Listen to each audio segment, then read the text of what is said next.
मेरा, मैं अमरकंटक के पास से डिंडोरी से आई हूँ। अमरकंटक के पास डिंडोरी, हाँ, डिस्ट्रिक्ट डिडोरी वो तो है ही बगल में। हाँ जी, उधर से नर्मदा जी वहाँ पे होके बहती हैं। हम लेकिन लोग, वो बॉर्डर है वो तो, हाँ जी, जबलपुर के लिए हाँ जबलपुर, जबलपुर वही से हम रास्ते अगर पे। अमरकंटक जाएंगे तो रास्ते में डिंडोरी पड़ता है। पहाड़ है पूरे। हाँ जी। और मैं, नर्मदा जी का पानी बरसात के कारण बहुत संदला हो गया था, तो एक ड्राइवर जान पहचान वाले थे जो अमरकंटक जाते हैं, तो मैंने वहाँ का कुंड का जल मंगवाया है और गुलकावली। गुलबकावली। हाँ जी। अरे वाह, तो गुलबकावली लाए हैं आप? हाँ जी, 2। गुलबकावली अर्क लाए हैं हाँ, आप? आप जब भी और भी चाहिए तो मेरा फ़ोन नंबर नोट कर लें, मैं कोरियर करवा दिया करूँगी। अरे बाप रे। और गुरुजी ये कतर में रहता है, मेरा बेटा छोटा है। गुलबकावली का अर्क आप लाए हैं? हाँ जी, गुलबकावली, हाँ जी, उसका अर्क, हाँ जी, फूल का? हाँ जी। और मेरे बेटा, बहू और वो तो- वो नाती और ये बैठे हुए हैं। ये आंखों में डालने पर ये हाँ वहाँ का जी। अद्भुत है। आपने 1-2 बार जिक्र किया था लाइव में, तो इसलिए। ये जो है ना, और जितनी भी चाहिए हो आप जब भी फ़ोन मेरा नंबर नोट कर लेंगे, जब भी चाहिए होंगी तो मैं भिजवा दिया करूँगी। नहीं नहीं, बिल्कुल बिल्कुल, इसको रखो संभाल के। ये बहुत अद्भुत है, वहाँ का एक पुष्प है जो लुप्त हो गया था। एक बार नागराज जी जो थे, हाँ जी, जो हमारे आध्यात्मिक गुरु थे, हाँ जी, श्री ए नागराज, तो जब वो तप करने गए अमरकंटक में, हाँ जी, तो शुरुआती दौर में वो नर्मदा जी मंदिर के पुजारी भी रहे कुछ दिन। तो उसी दौरान कुछ लोगों ने उनसे कहा कि अगर आप सूरज को नित्य प्रति देखें खुली आंखों से, तो आपको जो है बुद्धत्व प्राप्त हो सकता है। जवानी के उस आलम में 28-30 वर्ष की उम्र में, 30-32 साल की उम्र में उन्होंने सूरज को नंगी आंखों से देखना शुरू किया। और देखते देखते देखते देखते धीरे धीरे उनकी आंखें चली गईं। अच्छा, जिद्दी थे वो, थोड़ा जिद्दी थे, बुद्ध की तरह। हर विधि उनको अप्लाई करनी, जो कोई जो बता देता तो वही करते थे। जी। उन्हें सत्य की खोज थी।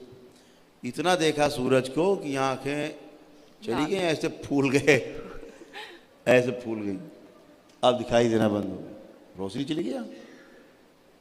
तो वैदिकी करते थे, 2 डिब्बे हुआ करते थे, 2 डिब्बे, दोनों में औषधि होती थी, एक में लाल ढक्कन, एक में हरा ढक्कन। कोई भी इलाज के लिए कुछ ही किसी के लिए भी आता था, हरे वाले डिब्बे से 2 पुड़िया और 1 पुड़िया इससे, लाल वाले से दे दो, इसको लाल ढक्कन दे दो, लाल वाले ढक्कन के डिब्बे से दे दो, उसको हरे वाले से दे दो, यही चल। तो आँख बंद, लेकिन एक महिला आई, अपने पति को चारपाई पे, 4 आदमी लेके चारपाई पे डाल के, असाध्य रोगी था कुछ, जी। बाबा ने उससे बोली कि हमारे ऐसे ऐसे बात है, तो चिकित्सा कर दो। बड़ा उनकी ख्याति थी, वैदिकी में भी ख्याति थी, क्योंकि श्री नागराज जी की जो माँ थी वो वैद्य भी थी और ज्योतिषाचार्य भी थी उनकी माँ। क्योंकि ये तो उस परिवार से थे जहाँ पे वेद को भगवान की तरह माना जाता है, ऐसे इनको भगवान की तरह पूजा जाता था इनके परिवार को। शंकराचार्य लोग इनके घर में ट्रेनिंग पाते थे मैसूर में, तो वहाँ से आए थे। तो उन्होंने कहा कि हमको तो दिख ही नहीं रहा है ना, अब तो अब जो है ये चिकित्सा, ये दवा ले जाओ। अब आँख होती तो मैं औषधियाँ ला के इनको लेपन लेपन कराता।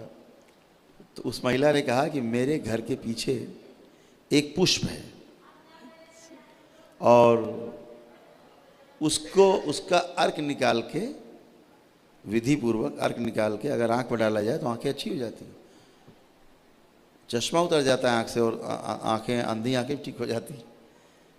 तो उन्होंने कहा कि अच्छा ले आओ।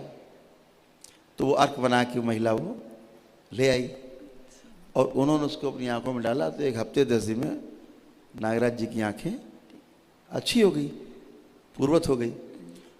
तो उन्होंने उनके पति को भी अच्छा किया और फिर बोले मुझे पुष्प दिखाओ, कौन सा पुष्प है। तो महिला पुष्प का नाम नहीं जानती थी। ये जो पुष्प था लुप्त हो चुका था, गुलबकावली। नागराज जी उसके घर गए पहाड़ों से नीचे। तो जब उसके घर के पीछे हल्की सी पानी की वो थी ना, झील टाइप, तो उसने बताया कि ये है। तो नागराज जी ने कहा अरे तो गुलबकावली है, ये तो लुप्त हो गया है। फिर उस पुष्प को नागराज जी अमरकंटक लाए बीजों को, और उन्होंने उसको खेत में किया और बढ़ाया, फिर और बढ़ाया, उससे औषधियाँ बनाई, और उस पुष्प को उन्होंने पूरे अमरकंटक में सभी आश्रमों में बांटा जी कि इस पुष्प को सब लोग बढ़ाओ, जी ये आँखों के लिए वरदान है, इसमें हाँ, औषधि वहाँ है। पूरे उसमें है, वहाँ पे है ना? बताते